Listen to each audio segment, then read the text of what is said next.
नमस्कार, knocking-news.com में आपका स्वागत है। मैं हूं गिरिजेश वशिष्ठ। मुनाफा और लालच। मुनाफा और लालच के फेर में जो कंपनियां हैं बड़ी बड़ी, वो किस तरह से आपकी सेहत से खेलती हैं, इसके कुछ उदाहरण मैं आज आपके सामने लेकर आने वाला हूं। आप समझेंगे कि आपके साथ क्या क्या हो रहा है और देश में दुनिया में कोई देखने वाला नहीं है कि आखिर में आपकी सेहत से ये जो खिलवाड़ है, ये सिर्फ सेहत से खिलवाड़ एक मुहावरा नहीं है, ये जीवन का बहुत बड़ा सत्य है। कैंसर के कितने मामले बढ़ गए हैं हम सब जानते हैं। पहले कितने लोगों को होता था, अब कितने लोगों को होता है। अलग अलग कई नई घातक जानलेवा बीमारियां आ गई हैं और इन सब बीमारियों से किस तरह से हेल्थ लॉबी को फ़ायदा होता है, किस तरह से दुनिया भर में बड़ी बड़ी फार्मा लॉबी किस किस तरह की साजिशें करती हैं, इस पे फार्मा लॉबी पे सब पे बहुत सारे वीडियो मेरे हैं। लेकिन आज मैं आपको बताने वाला हूं कि आपकी रोज़मर्रा की ज़िंदगी में जो प्रोडक्ट आपको मिल रहे हैं, उसका फ़ायदा फार्मा लॉबी से लेकर और मेडिकल लॉबी से लेकर सबको पहुंचता है। और कैसे पहुंचता है वो आप अपने आप समझेंगे, मैं कुछ नहीं बताऊंगा। मैं सिर्फ आपको ये बताऊंगा कि कौन कौन से प्रोडक्ट कैसे कैसे हैं जो हमको बेचे जा रहे हैं और खुलेआम बेचे जा रहे हैं और उनके ऊपर कोई रोक नहीं है।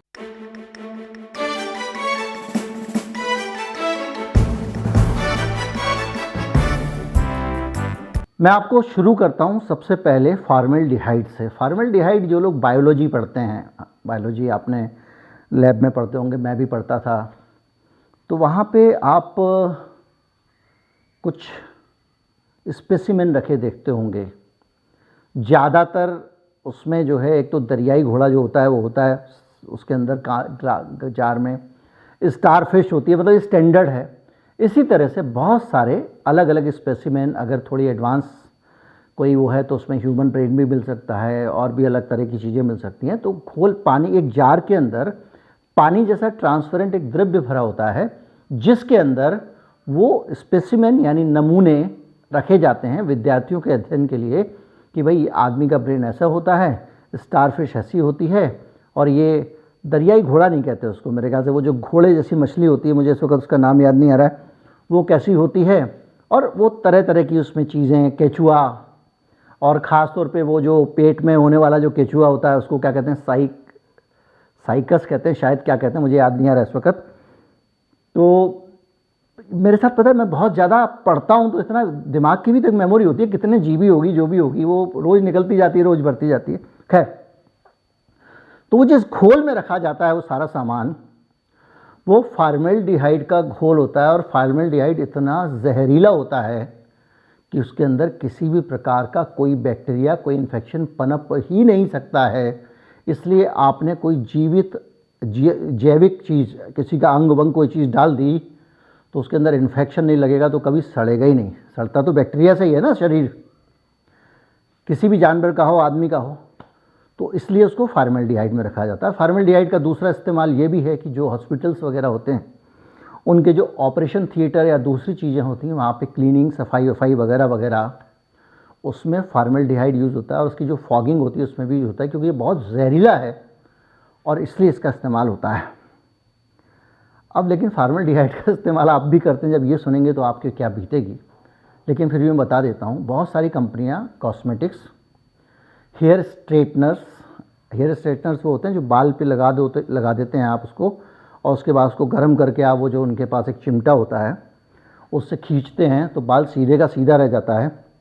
नेल पॉलिश, शैम्पू और यहाँ तक कि बेबी शॉप में भी फॉर्मेल्डिहाइड का इस्तेमाल कर रही हैं। इससे काफ़ी हद तक ये ख़राब नहीं होता है और दुनिया के बहुत सारे देशों में इस पर रोक है, जिसमें अमेरिका भी है, और ये इसके बावजूद बिक रहा है। अब फॉर्मेल्डिहाइड के इस्तेमाल से लंबे समय तक, क्योंकि ये तो बहुत अल्प मात्रा में लगाते हैं, लेकिन फिर भी आंखों में जलन, नाक कान में खुजली और गले का कैंसर भी हो सकता है निरंतर फॉर्मेल्डिहाइड के इस्तेमाल से। अब आपके उस पर्टिकुलर उत्पाद में वो है या नहीं, ये पता करना बहुत मुश्किल है, क्योंकि जब आप उसके इंग्रेडिएंट पढ़ेंगे उसके अंदर हो सकता है वो आपको बताएं, हो सकता है उसको ना बताएं, क्योंकि वो इतनी अल्प मात्रा में है और वो सोचें कि हम इसको ज़रूरी नहीं समझते थे बताना, इसलिए हमने नहीं बताया है। परफ्यूम्स जो हैं, जो आप परफ्यूम, मेरे घर में अक्सर ये होता है कि जब कोई बच्चा उस परफ्यूम को छिड़क लेता है तो घुटन जैसी होने लगती है। हमारी श्रीमती जी को तेज़ गंध से बहुत चिढ़ है, वो कहती हैं हटाओ ये क्या है। और कई लोगों को इसमें सांस फूलने लगती है। उसकी वजह यह है कि इसमें जो इंटरनेशनल फ्रेग्रेंस एसोसिएशन है उसके मुताबिक परफ्यूम में बेंजोफिनोन, BHA, नेफ्थलीन और पैथालेट्स केमिकल का इस्तेमाल किया जाता है। और जिनमें ये इस्तेमाल किया गया हो उन परफ्यूम से तो दूर रहना ही चाहिए। अब ये है कि आपको फिर इंग्रेडिएंट पढ़ने पड़ेंगे। अगर आप इससे दूर नहीं हुए तो आपको एक्जिमा जैसी बीमारी हो सकती है, आपको अस्थमा हो सकता है या सांस से जुड़ी हुई कोई और बीमारी हो सकती है, चर्म रोग हो सकता है, और महिला और पुरुषों में जो प्रजनन संबंधी विकृतियां आ जाती हैं। ये इतना खतरनाक है परफ्यूम। और सिर्फ यही इंग्रेडिएंट नहीं, परफ्यूम में भी एक जहरीला वाला जो एक इथाइल अल्कोहल होता है, एक मिथाइल अल्कोहल होता है। अब इसमें से एक अल्कोहल होता है जो शुद्ध होता है, जो ऊपर से निकाल लिया जाता है, एक अशुद्ध होता है जो नीचे रह जाता है। कई बार वो अशुद्ध अल्कोहल जो है उसका भी इस्तेमाल कर दिया जाता है और वो बेहद खतरनाक अल्कोहल होता है। और लोकल परफ्यूम जो आप खरीदते हैं उसमें वो सस्ता होने के कारण उसको इस्तेमाल कर देते हैं और वो जहरीला भी होता है। इससे रिसर्च जो आई है परफ्यूम वाली, उसका मैंने आपको बता दिया। एक्जिमा, सांस में जुड़ी बीमारियाँ, अस्थमा, ये सब चीज़ें चूँकि वो एरोसोल है ना, हवा में रहता है, तो हो सकती हैं। इसके अलावा टूथपेस्ट, कोई ये कहे कि टूथपेस्ट के इस्तेमाल से ब्रेस्ट कैंसर भी हो सकता है, तो आप कहेंगे क्या बात कर रहे हो आप। लेकिन जो खबर है वो ये कहती है कि पैराबेन जैसे केमिकल टूथपेस्ट में मिलाए जा रहे हैं। Toothpaste, face wash, shampoo, conditioner और दूसरे कॉस्मेटिक्स में पैराबेन केमिकल मिलाए जाते हैं। और प्रोपीपैराबेन और मिथाइल पैराबेन जैसे घातक केमिकल का इस्तेमाल इसमें किया जाता है। महिलाओं में ब्रेस्ट कैंसर, पुरुषों में प्रजनन प्रक्रिया पर असर और हार्मोन्स में बदलाव की शिकायतें आ रही हैं पैराबेन केमिकल्स के कारण, पैराबेन कंपाउंड्स के कारण। इसके अलावा नाखून रंगने, इन सब का में जो केमिकल इस्तेमाल होते हैं वो मैं आपको बता दूं। उसमें फिनाइल डायामीन करके एक केमिकल है, फिनाइल डायामीन, जो हेयर डाई में इस्तेमाल होता है, रंगहीन होता है, इसका कोई कलर नहीं होता इसमें। और टालुइन भी इसमें, लिक्विड टालुइन भी इस्तेमाल होता है इसमें। और crude oil, nail paint removal और गोंद में भी इसका इस्तेमाल हो रहा है। और ये केमिकल जब आप इस्तेमाल करते हैं तो ये आपके नर्वस सिस्टम पे सीधे अटैक करता है, जिससे बहरापन, अंधापन, कंसंट्रेशन में कमी और याददाश्त जाने की दिक्कत आती है। अब आप क्या करें? पहला तो ये सारे के सारे जो नाम हैं केमिकल हैं, मैं ये जो स्क्रिप्ट है ये मोटा मोटा आपको नीचे डाल दूंगा डिस्क्रिप्शन में, ताकि आप इन उत्पादों को जब आप कुछ खरीदते हैं तो देख सके उसमें है तो नहीं है तो सावधान रहें। सबसे बड़ी बात यह है कि ये बिकने ही नहीं चाहिए, ये इसमें शामिल ही नहीं होना चाहिए। लेकिन भारत का बाज़ार समय समय पे आपको पता चलता रहता है कि कितना अंधा है। दूसरा उपाय और अच्छा है। हमारी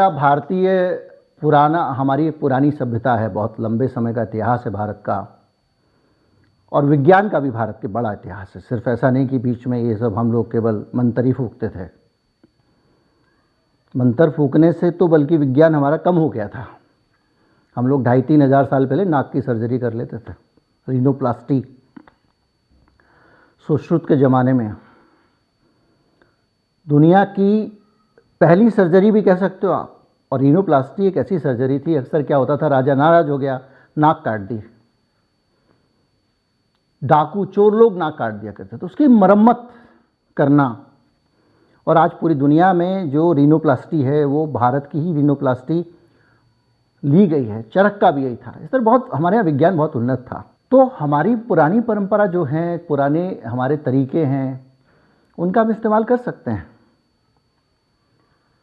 और वो बहुत सारी जो हमारे यहाँ सौभाग्य से हमारे यहाँ तिब्बती चिकित्सा पद्धति मौजूद है, हमारे यहाँ यूनानी मौजूद है, हमारे यहाँ आयुर्वेदिक मौजूद है। और ये सब बहुत अच्छी तरह से इतने सालों में आगे बढ़ी हैं। अभी हाल के सालों में जब वैज्ञानिक नज़रिए से इनको देखा जाने लगा, इनके वैज्ञानिक लाभ देखे जाने लगे, तो ये बढ़ी हैं। तो क्यों ना हम कुछ इस तरह के तरीकों को अपनाएं। बहुत सारे लोग जैसे हेयर डाई का है तो वो हर्बल तरीके से कढ़ाई में उबाल के उसमें कुछ मेहंदी डाल के, कुछ आंवला डाल के, लोहे की कढ़ाई में बहुत सारे लोगों को मैंने देखा है वो कुछ बना लेते हैं।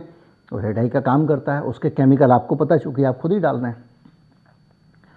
तो बेहतर ये हो कि केमिकल चीज़ों से बचें, और अगर इस्तेमाल करते हैं, चूँकि ये इंडस्ट्रियलाइजेशन है, उद्योग का केवल मकसद मुनाफे से है और ज़्यादा से ज़्यादा लोगों को वो अपना माल बेच सके, इसके लिए उसको ज़्यादा से ज़्यादा लोगों की पहुंच में अपने सामान को लाना है, यानी उसको सस्ता बनाना है। और सस्ता बनाने के लिए वो जो मिला सकता है मिला लेता है, उसको नोटों से मतलब है। इंडस्ट्रियलिस्ट है, पूंजीपति है वो जो है। इसलिए बेहतर ये है, मैं स्क्रिप्ट लगा दूंगा, आप देख लीजिएगा। जब भी आप कुछ सामान खरीदें तो ये इंग्रेडिएंट तो उसमें मौजूद नहीं है, आपको पता लग जाएगा। उम्मीद करता हूँ वीडियो आपको जानकारी भरा लगा होगा। दूसरों को भी आगाह करें, ज़्यादा से ज़्यादा लोगों तक पहुँचाएँ। नमस्कार, जय हिंद।